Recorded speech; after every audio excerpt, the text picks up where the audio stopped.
안녕하세요. 딱딱한 뉴스를 쉽고 재밌게 풀어드리는 시사건건 홀스형입니다. 자, 이번에 다룰 이야기는 이재명의 되치기 이야기입니다. 자, 추석 연휴 내내 국민의힘, 이낙연, 조선일보, 이재명 때리기에 여념이 없습니다. 대장동 개발은 온통 특혜 덩어리다, 이렇게 주장을 하면서 이재명이 연루되어 있을 것이다 라는 이야기를 계속해서 하고 있습니다. 국민의힘은 특검과 국정조사를 해야 된다라고 주장을 하고 있죠. 그런데 이상한 건 이낙연도 같은 얘기를 하고 있다는 거. 이낙연은 도대체 민주당입니까? 국민의힘입니까? 그게 참 궁금하죠.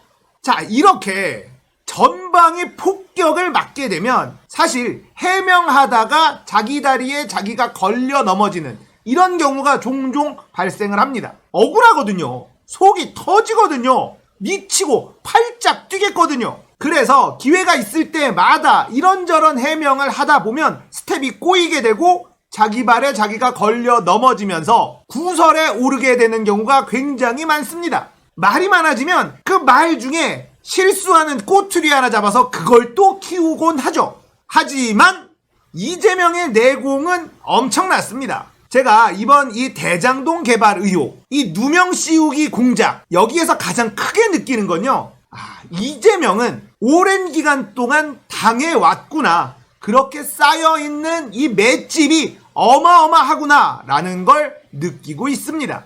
자, 제목이 이재명의 되치기예요. 왜 이런 제목을 달았는지 본론으로 들어갑니다. 자, 대장동의 개발이 특혜와 비리다, 이재명이 연루돼 있다라는 주장에 이런저런 해명을 하지 않고 되치기, 역공세를 펴고 있습니다. 이 전략이 저는 너무나 대단하다고 느끼는데 어떤 전략을 썼느냐? 조선일보 국민의힘에게 감사하다. 자, 이런 글을 올렸습니다. 야, 이건 좀 세죠?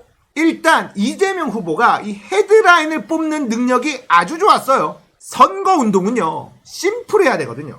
대장동 개발, 이 의혹에 대한 해명을 하다 보면 복잡해집니다. 어떤 식으로 갈 수밖에 없느냐? 자본금이 얼마고 콘소시움이 뭐고 하나은행이 나오고 성남의뜰이 나오고 성남의뜰 안에는 어떤 펀드들이 나오고 뭐 난리가 납니다. 이렇게 디테일하게 들어가면 들어갈수록 해명의 효과는 떨어질 수밖에 없습니다. 그리고 새로운 이야기를 하면 할수록 새로운 의혹을 덮어 씌우기는 더 좋아지기 마련이죠.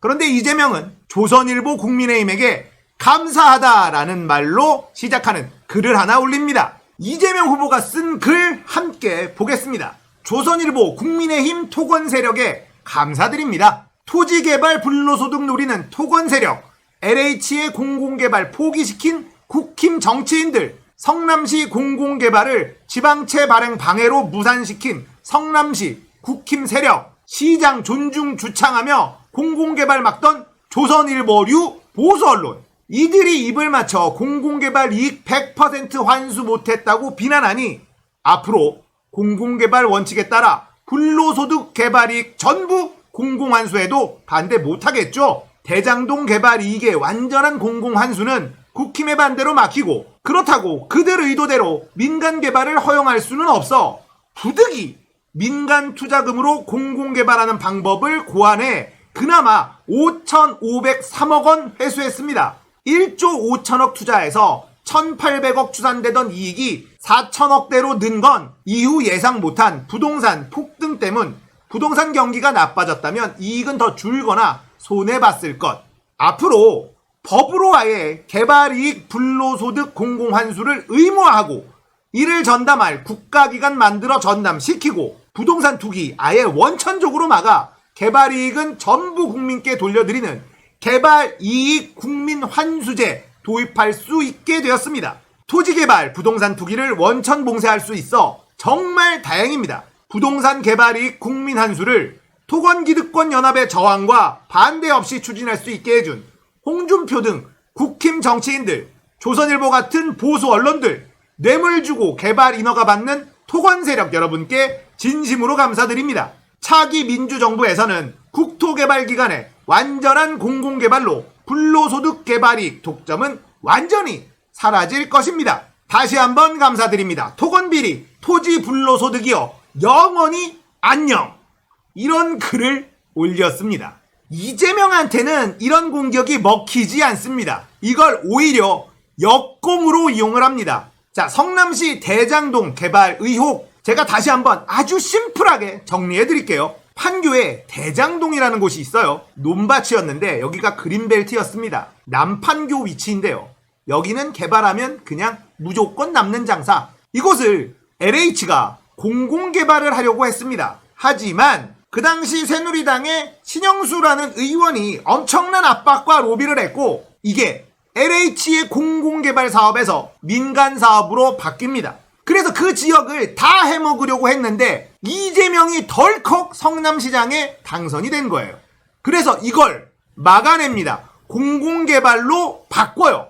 자, 여기는 워낙에 좋은 땅이었기 때문에 성남시가 돈을 다 내고 공공개발을 한다고 하더라도 막대한 이익을 얻을 수 있는 그런 사업 부지였죠. 그런데 1조 5천억이 넘는 돈이 필요했습니다. 자, 그러려면 지방채를 발행했어야 하는데 그 당시에 시의회는요, 새누리당이 다수였습니다. 당연히 지방채를 발행해줄 리가 없겠죠. 이재명은 고민을 한 거예요. 그렇다면 민간 자본을 끌어들이자. 입찰을 합니다. 그래서 하나은행 컨소시움 성남의뜰이 선정이 된 겁니다. 선정 이유는 성남시에게 돈을 제일 많이 준다고 했으니까. 이 사업이 잘 되든 못 되든 니들은 성남시에게 5,503억 원을 내야 돼. 그래도 하겠어?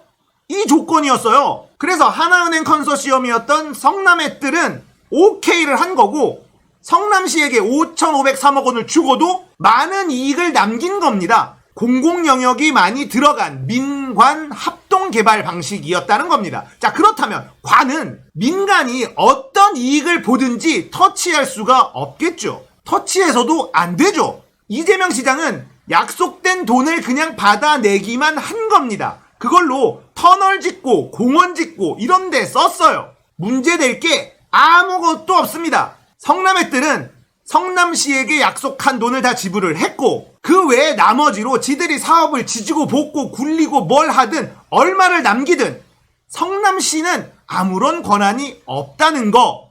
너무나 심플한 이야기잖아요. 그런데 저렇게 난리를 치고 있는 겁니다. 성남시는 인허가권을 활용을 해서 얻어낼 걸 얻어냈다. 5,500억을 얻어냈다. 그냥 이게 다다. 대장동 개발에 이재명을 아무리 엮으려고 해도 엮을 수 없다는 것 저쪽도 잘 알고 있습니다. 하지만 여전히 언론과 검찰이 같은 편이라고 믿기 때문에 지르는 거예요. 특검하자, 국정조사하자라고 일단 지르고 보는 겁니다. 특검 받으면 큰일 납니다. 김경수 도지 사건 봤잖아요. 특검 받지 말아야 될 사안이었습니다. 그런데 민주당 내 수박이 특검을 받아들인 거예요. 결과는 어떻게 됐습니까? 검찰, 언론, 사법부까지도 같은 편일 때는 이길 방법이 없습니다. 특검이나 국정조사 이딴 거 받아주면 절대 안 됩니다. 자, 이재명은 국민의 짐과 조선일보가 공격하는 것을 역으로 이용을 하는데요. 공공개발 이익 100% 환수 못했다고 비난하는 거지 그거. 화천대유가 돈을 많이 번 게 문제라는 거지. 왜 성남시가 가져가야 될 돈을 걔네들이 가져갔다고 지금 비난하는 거지. 그렇다면 앞으로 공공개발 원칙에 따라 불로소득 개발이익 전부 공공환수하면 되잖아. 개발이익 국민환수제 도입할게. 니들 반대할 수 없겠지. 이런 논리를 펼치는 겁니다. 이재명은 숱한 공격을 받고도 살아남은 역전의 용사입니다. 외줄타기만 계속 했었던 인물입니다. 하지만 떨어지지 않고 버텨낸 인물입니다. 이재명이 아무 잘못도 없는 이 대장동 건으로 뭔가 엮으려고 하는 국민의 짐과 조중동 안 먹힙니다. 오히려 되치기 당했어요. 자, 이제 이재명은 개발이익 국민환수제를 강력하게 주장할 수 있게 됐습니다. 자, 이걸 강력하게 주장했을 때 국민의 짐과 조중동과 토건 세력들은 어떤 반응을 보일까요? 긁어 부스럼 만들었다라는 생각이 들 겁니다. 거기다가 이재명은 한다면 하니까 이게 굉장히 짜증나거든요. 이재명은 이낙연과는 좀 다르죠. 이낙연은 앞으로 하겠다라고 한다면 이재명은 했다 그리고 한다 이겁니다. 이 차이는 엄청 크거든요. 대장동 건으로 계속 때려보십시오. 이제 앞으로 이재명 캠프는 개발 이익 국민 환수제로 맞받아칠 겁니다. 그렇다면 국민들은 어떻게 느낄까요? 그동안에 공공 영역으로 개발됐었던 것의 이익을 토건 세력들이 다 가져갔었구나 라는 걸 알게 되는 겁니다. 누가 더 손해를 볼까? 이 싸움의 패자는 정해져 있습니다. 이 싸움에서 승자가 누가 될지는 모르겠습니다만 패자는 확실히 토건 세력들이 될 겁니다. 다수의 국민들이 몰라야 되는 일을 알게 됐으니 이건 토건 카르텔들에게는 치명상이 될 것으로 보입니다. 다수의 국민들이 몰라야 자기들끼리 자꾸 해먹을 수 있는데 이제 아는 사람들이 점점 늘어나게 됐으니 해먹기가 눈치가 보일 수밖에 없겠죠. 오늘 이야기는 이재명의 되치기 이야기였습니다. 공감되셨다면 구독, 좋아요, 알림 설정, 공유, 멤버십 가입도 부탁드리겠습니다. 감사합니다. 끝!